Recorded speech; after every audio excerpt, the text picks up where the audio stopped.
Jim Wallace is the publisher of Sojourners Magazine. It's a Christian social justice magazine. Wallace says, "No, we are not the master of the state," said King. That's Martin Luther King Jr. "We are not the servant of the state. We are the conscience of the state. The churches or the religious community should be, I think, the conscience of the state. We are not just service providers." And then he also said, "The media seems to think that only abortion and gay marriage are religious issues. Poverty is a moral issue. It's a faith issue. It's a religious issue."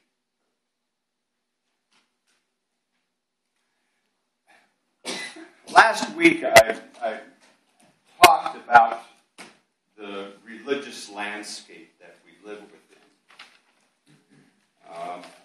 Talked about how within that sense that everything is as it should be. That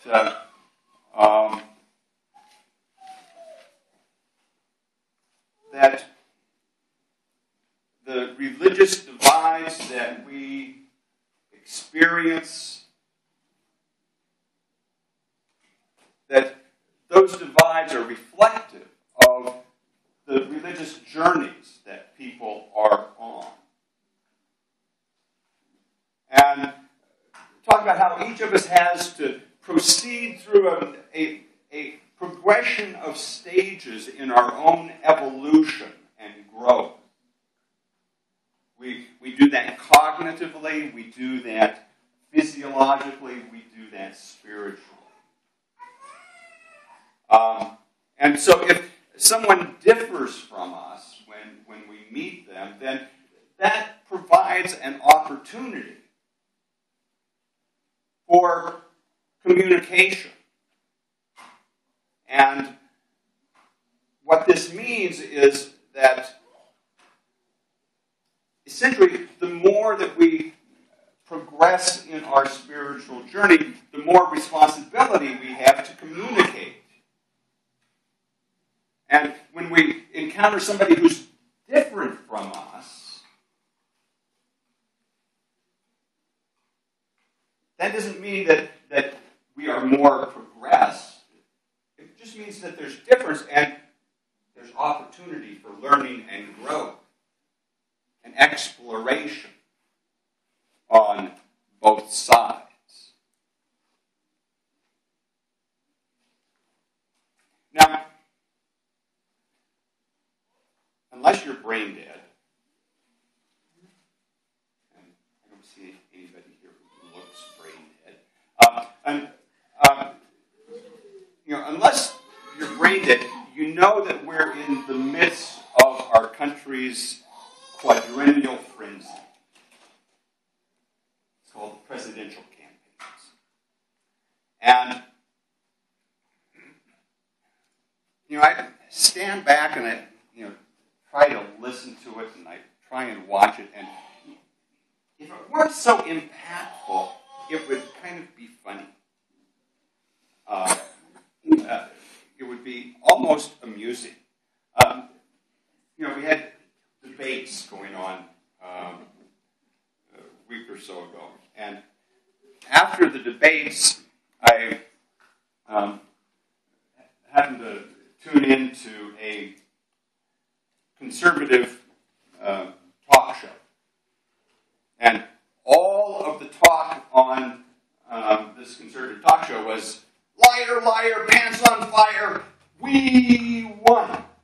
We won." And then I turned over to a liberal talk show. And, because I'm liberal and I want to get the real truth about of the talk was, liar, liar, pants on fire, we won. We won. And started checking out, some of the fact checkers and of who was really telling the truth. And it was like, give me a break, folks. It's like spin and spin and extra spin. And as I observed that and thought about that, it struck me that in the midst of all of the political noise and fireworks going on, that what speaks loudest to me are those things that aren't being said.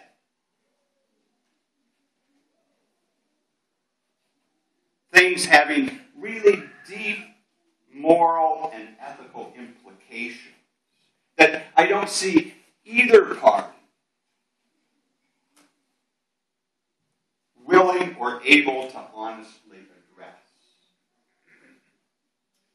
And it strikes me that given all of our media and given all of the hoopla and given all of the money spent on these campaigns, that it's easy to slip into thinking that these differences that we hear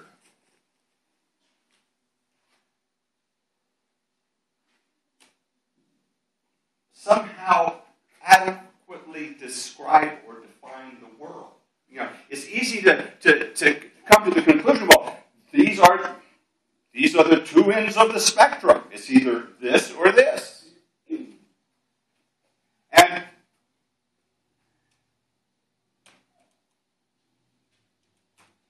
it's only if we look at the whole world that we start seeing a different picture.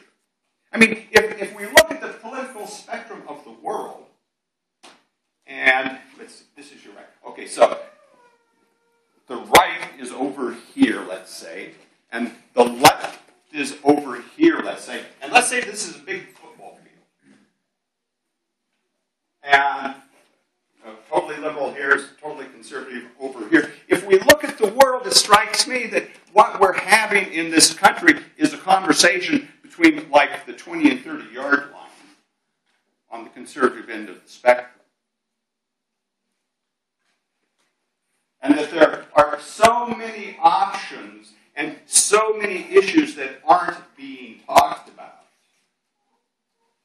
that it's really sad. I mean, judging from the last debate, both parties are really high on national security.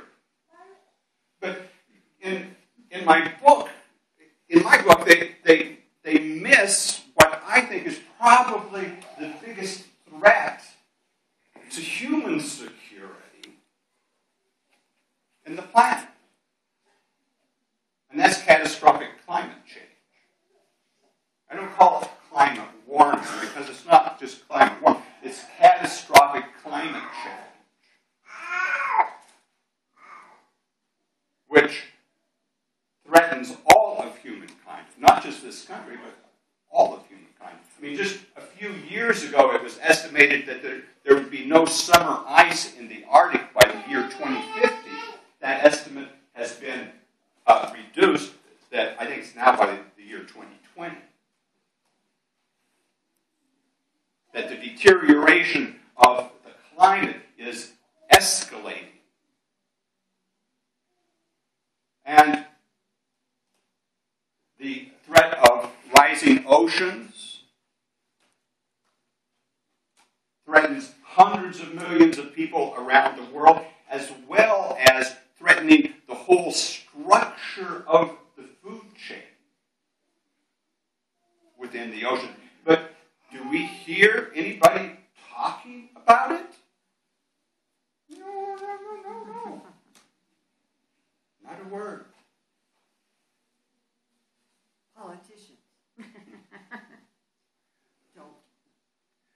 also, judging from the political discourse, the economic collapse that drained trillions of dollars from world economies, from economies around the world, was just kind of a fluke. It just happened. And we just have to rebuild. Both of the major parties are unwilling to address the toxic effects that money is having on the governance of our country. The fact that $2 billion is being spent on this election is obscene. When we have people without health care, without food, without shelter, without education, it's obscene. When one person can effortlessly throw $100 million into a campaign, there's no way on God's green earth that you can have an equal voice with them or me. Equality, democracy, but we don't talk about these things. Been a lot of talk about deficits. But again, it's interesting to look at the values that are being held up in those discussions. Is it just the money that we are concerned about? Jim Wallace, not too long ago, suggested that in our economic discussions that both parties should agree that those at the bottom of the economic food chain not be devoured. He said there's a moral and ethical responsibility for us to take care of the least of these, our brothers and sisters in the world. And yet, if we listen to the major candidates, the silence is deafening. Also missing is any sensible conversation about nuclear issues in the Middle East. In the last debate, one candidate wanted to make nuclear weapons in Iran and a big issue. And yet, in his comments, it was evident that he didn't even know where Iran was. He thought Iran depended upon Syria for access to the ocean.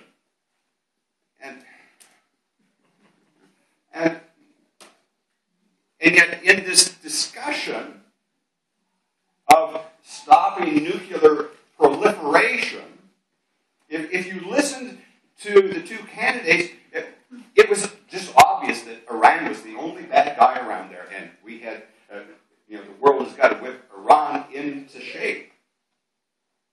Nowhere has anyone ever sought to mention that Israel has 300 nuclear weapons.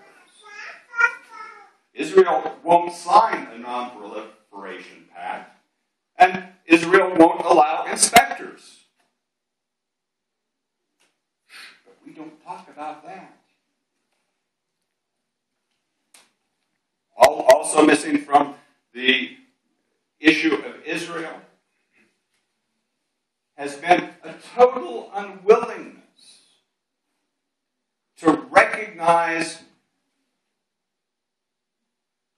policies implemented against Palestinians over the last 50 years as the source of the flashpoint in the Middle East. What we have in Israel at this point is what is called apartheid. As ugly and as destructive as apartheid was in South Africa.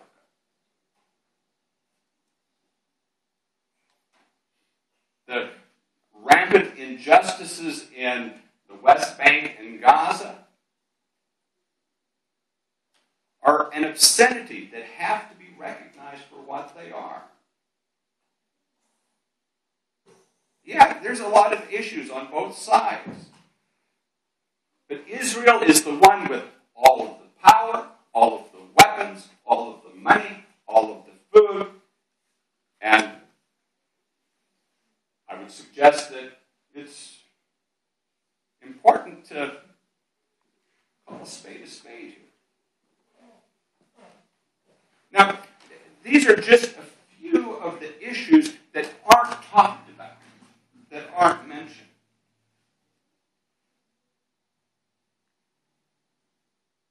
And in saying that there is a mutually agreed upon silence about all of these issues doesn't mean that there's no difference between the competing parties. While it's true that both sides tell lies, both sides play power games, it's also true, I believe, that there are legitimate choices in the direction that we want to go as a country. And as a faith congregation, I think it is important to look at the whole life implications in terms of health care, in terms of maintaining an adequate safety net of Medicaid and food stamps and Social Security and education, as well as all of the international pieces.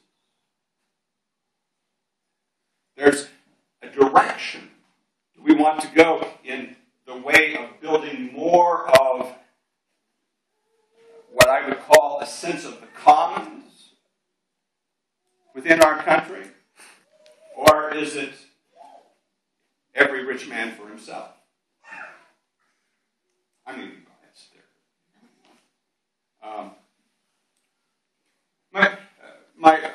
My point that I want to make is that we're involved in this political process.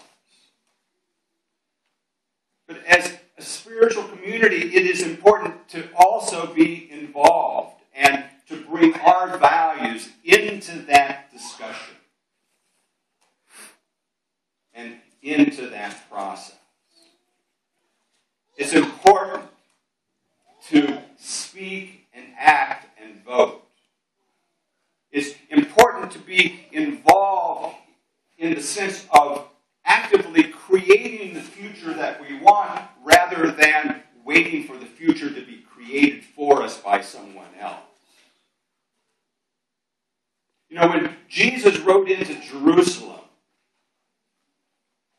he grieved that the centers of power had no idea of what it took to create peace. And we can look at our own land, and we can share that kind of sorrow, that we don't know what it takes to create peace. I mean, it seems to me like a no-brainer that you don't torture people. You know, that you can't have any stance of being a light on the hill in terms of integrity and justice and equality and torture people. It just seems like a no-brainer. Seems to me as a no-brainer that if we want to be a fountain of equality, that we don't support economic exploitation around the world. Again, it seems like a no-brainer. See, when we look at our own land, it's easy for me to share in that kind of grief that I think Jesus expressed when he said, oh, if you only knew what it took to make for peace. We can share in that kind of sorrow.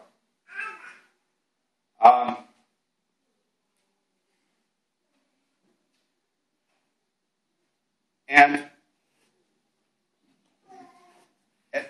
as we experience that, it's important, I think, that we don't look at the world and say, well, a pox on you. You guys have screwed it up. Because if the truth is known, is we screwed it up. And so it's our responsibility. We can't just retreat into a pious spirituality that shuns the world. I think Jesus offers a great model for what is called for in the enlightened person of faith. I mean, what Jesus did, he traipsed around, the rural areas of Galilee, and he saw what was happening with the Romans and with the people, and he didn't like it, and so he went to the seat of power and spoke truth to power.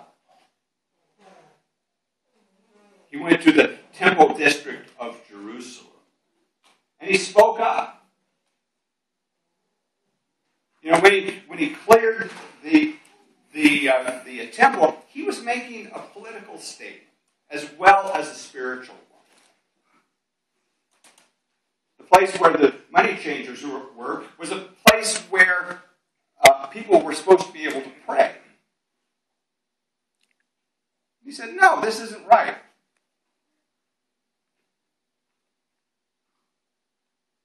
But it's important to note that Jesus, while grieving Jerusalem's inability to do the right thing by its people, that what he didn't do is he didn't take on the tactics of the state. He didn't become a zealot and advocate violent revolution. But rather, what he did was he was vociferous and intelligent in proclaiming what some folks today call his third way, which is speaking truth to power with compassion.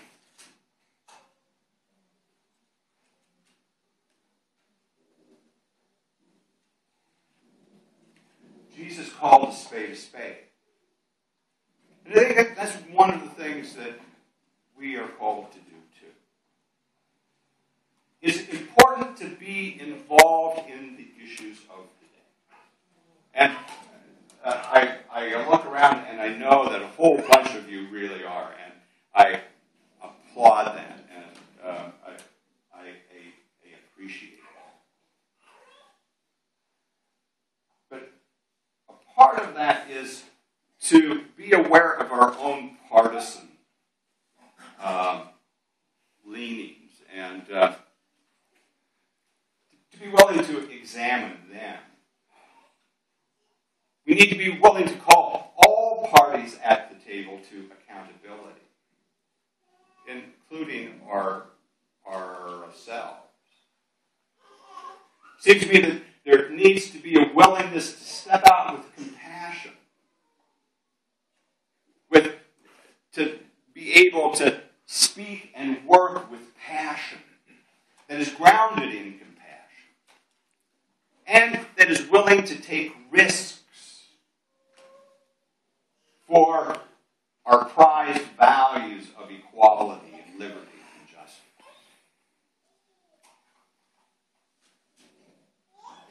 In our world today, it strikes me that we more than ever need those who can address the obscenities that seem to have become commonplace.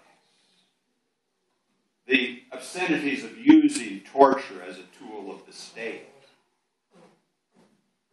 Who can confront the practice of using robot planes to assassinate and kill people with impunity. Who can talk about the obscenity of having a military budget that is larger than the combined military budgets of the next 15 largest countries in the world, while people go lacking for education and health care and food and water and shelter and the basics of life. We are called to be a people of peace. We are not called to be silent. I think we're called to be a vociferous, active, loud, compassionate people